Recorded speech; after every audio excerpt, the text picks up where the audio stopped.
Hello, I'm Mikhail Chernov and I'm the editor-in-chief of the Russian investment community called Birzhevik, an exchange man. Today, along with BST Research, we would like to give you a presentation on the investment opportunities existing in the Russian stock market. Today, I suggest that we take a look at such companies as Gazprom, Lukoil, Novatek, Gazpromneft, Tatneft, Sberbank, VTB, Bank Saint-Petersburg, Norilsk Nickel, Alrosa, Polyus Zoloto, Polymetall, VSMPO AVISTA, Petropavlovsk, X5 Retail Group, Magnit, Lenta, Okey. I would like to start with Gazprom. First of all, many international investors have ample opportunity to invest in the Russian stock market, as many companies trading in Russia are undervalued relative to their international peers in such sectors as oil and gas, banking, metals and mining, and other industries. First, let's take a look at Gazprom and consider this company in the light of macroeconomic analysis. We need to be aware that today we are in a new resources cycle, the onset of which was triggered by quantitative easing policies conducted by major global central banks and subsequent economic stimulus measures taken by the US government.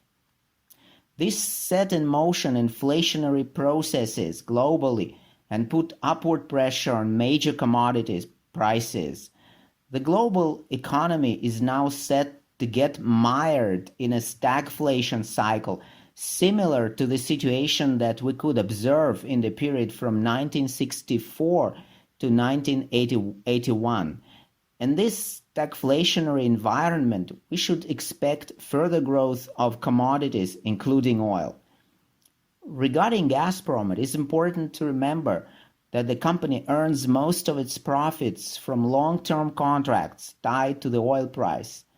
Accordingly, the higher the oil price, the more revenue and profit will the company earn, and the more profit they will earn, the higher will be the stock price. So, given today's share price of 299 rubles per share or $7.55 per depository receipt, the current dividend yield is 16% per annum. Typically, the higher the dividend yield, the more the stock price will go up.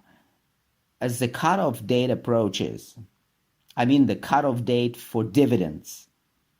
In the light of the above, and taking into account the macroeconomic environment, we expect Gazprom shares to go up to 460 rubles per share in the next 7 years, as we see the oil price trading in the range of $150, $160 per barrel on this time horizon. Regarding Gazprom depository receipts, we expect them to rise to the maximum level of the year 2000, which was $30 per depository receipt. Now, let's talk about Rosneft. The macroeconomic environment here influences the company in a way similar to Gazprom. The higher the oil price, the higher the profit earned by Rosneft, the higher the profit, the higher the dividend yield.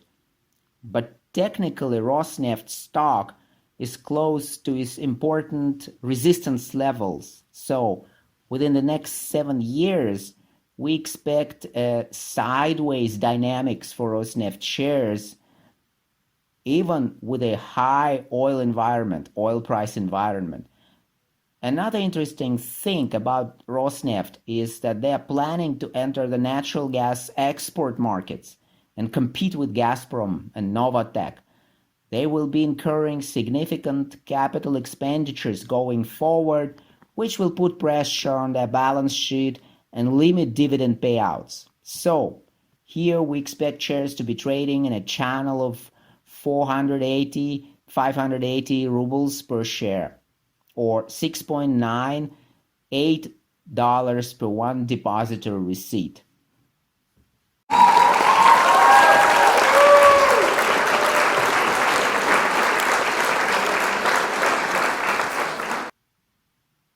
Now we move on to Novatek. This is the only competitor of Gazprom in the natural gas industry in Russia for at least now.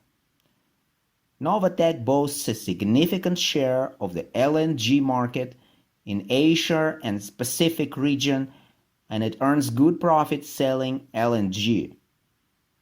Novatek's financial figures are predicated upon the production and selling of LNG. The higher the price of LNG, the higher profitability in the stock price of Novatek. Dividend yield will also be higher in an environment of high LNG prices. We expect all commodity prices to go up in this resources cycle, so we also expect Novatek shares to trade sideways in a channel of 1370, 1600, with further rise to resistance level of 2100, 2000 rubles per share, or in a channel of $200, $240 per depository receipt, with further rise up to resistance level of $300. Now, Lukoil. The shares are strongly correlated with the shares of Gazprom and Rosneft. The higher the oil price, the higher Lukoil's profitability and the higher dividend payouts.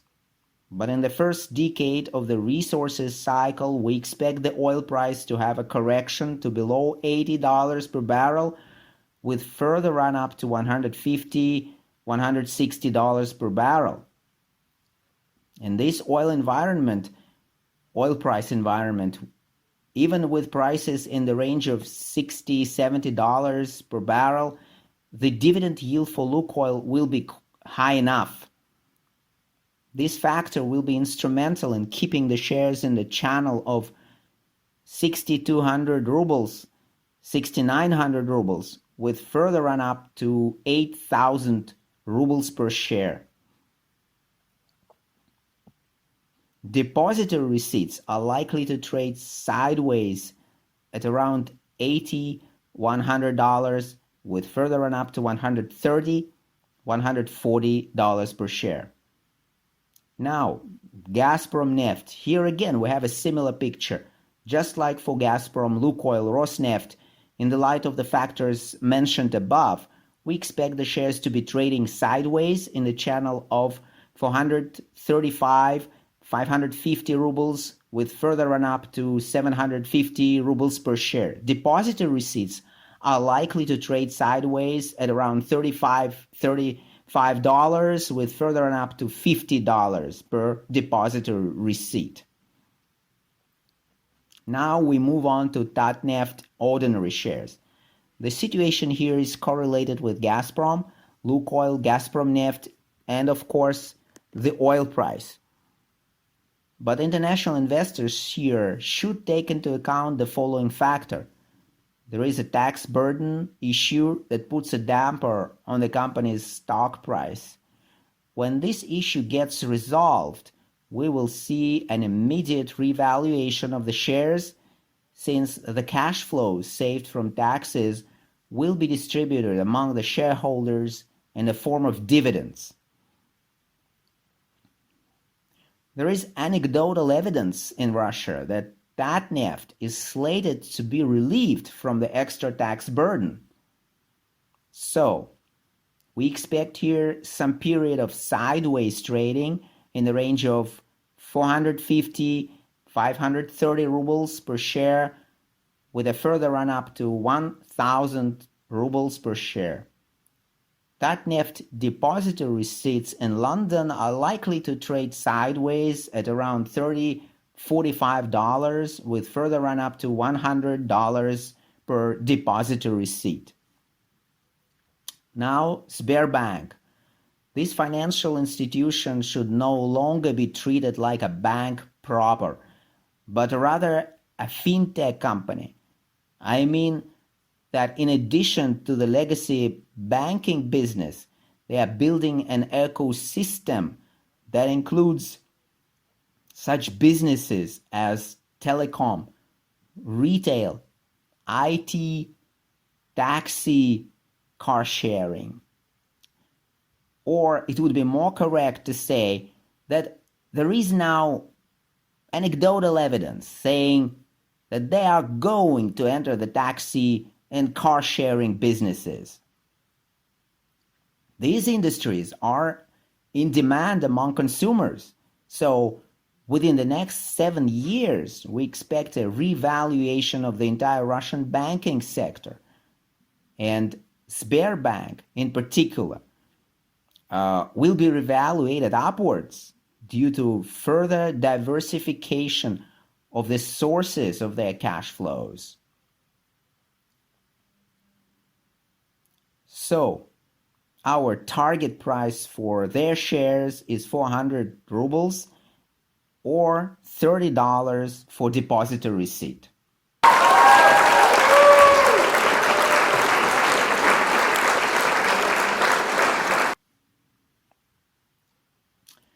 Now we take a look at VTB. VTB is an abbreviation of Внешний торговый bank or external trade bank. VTB is a kind of alternative to Sberbank. However, unlike Sber, which is looking for new opportunities in retail and IT, VTB is expanding into industrial sectors and is more focused on industrial players. So we expect VTB shares to go up to a resistance level of 0.12 rubles per share and $3 per depositor receipt.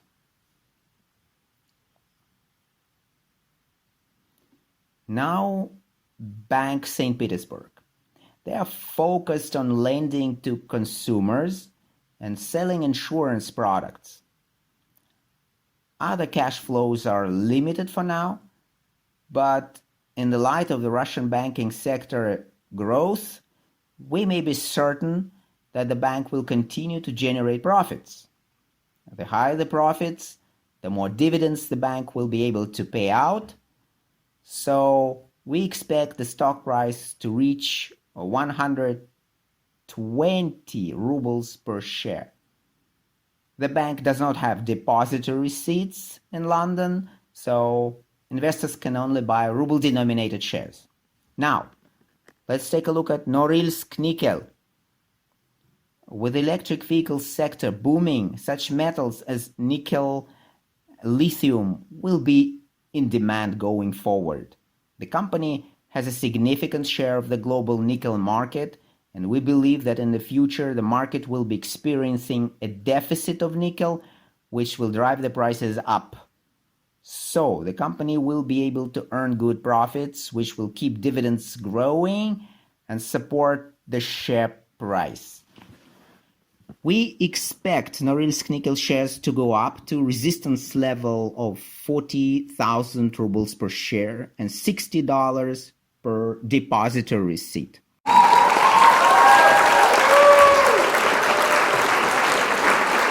Now let's take a look at Alrosa. The higher the diamond's price, the higher the profits of Alrosa.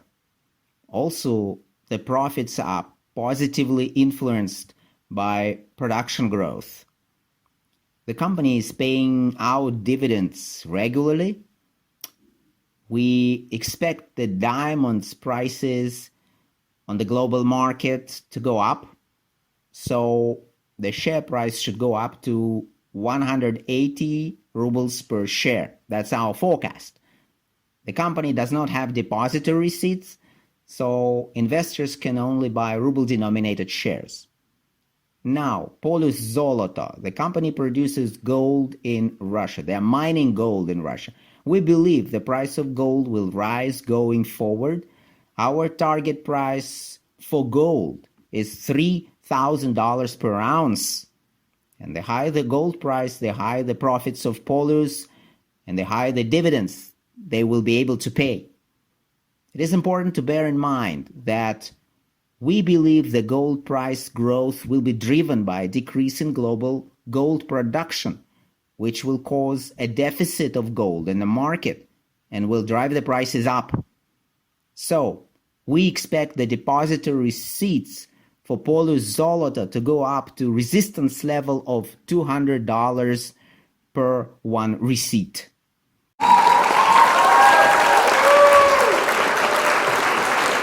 Now, let's take a look at ruble-denominated and dollars-denominated depository receipts of Polymetall, the company which mines gold and silver in Russia. The price of silver, generally moving in sync with gold, is also trending up right now, with a target price of $50 per ounce.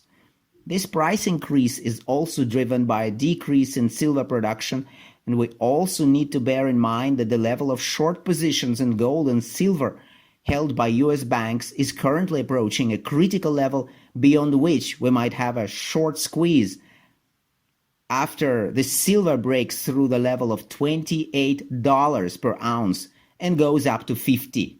So, this should have a positive effect on the shares of Polymetall.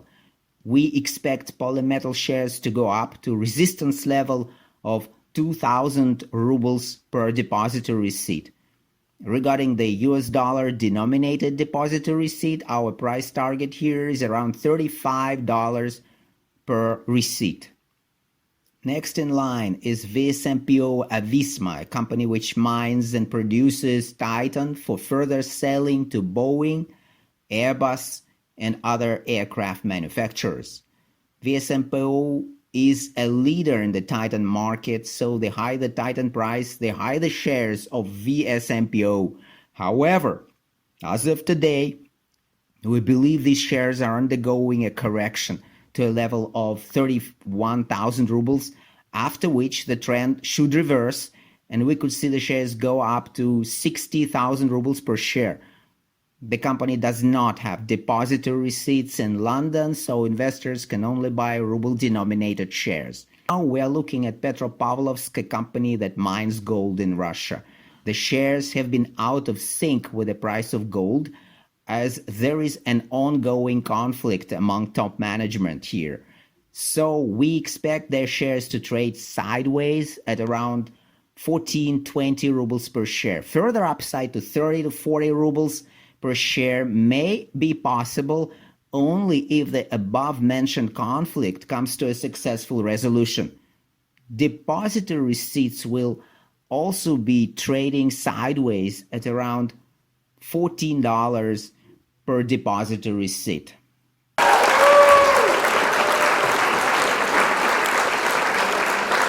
Now let's take a look at X5 Retail Group. They have depository receipts traded both in Russia and in London. In Russia, this company manages a number of retail stores of different formats: Peterochka, Перекресток, Чижик, Карусель, which is a chain of hypermarkets. Unfortunately, for the last 10 years in Russia, we have been witnessing a decline in the consumer purchasing power. In 2014, there was a 2.5 times devaluation of the ruble, and the risks of further ruble devaluation remain high given the current geopolitical situation. So Russian retailers are now starting to cooperate with banks for financing of credits for consumers to buy food. As X5 is very active in adopting this model of consumer credit, we expect their sales to increase, which in turn will have a positive effect on their shares.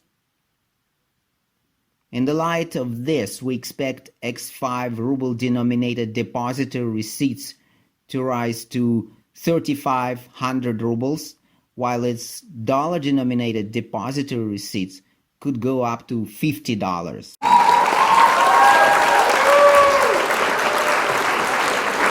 Next in line is Magnit.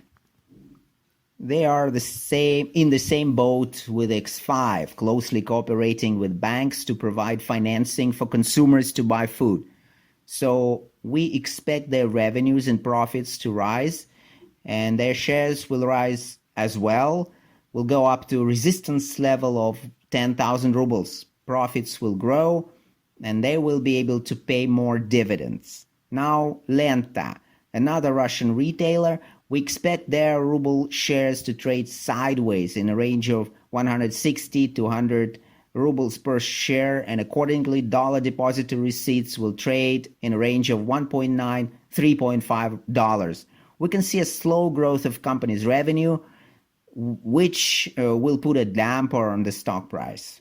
And the last company we would like to take a look at is Okey, another retailer. Fundamentally, the company does not look good. Its growth rates have lagged behind those of other Russian retailers.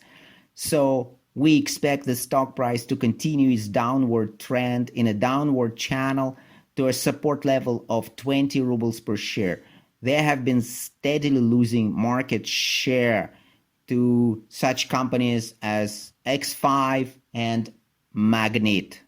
To sum it up, I would like to say that the Russian stock market looks attractive for international investors, with high dividend yields for many companies. I would like to thank you for your attention. I wish you every success in investing, and goodbye.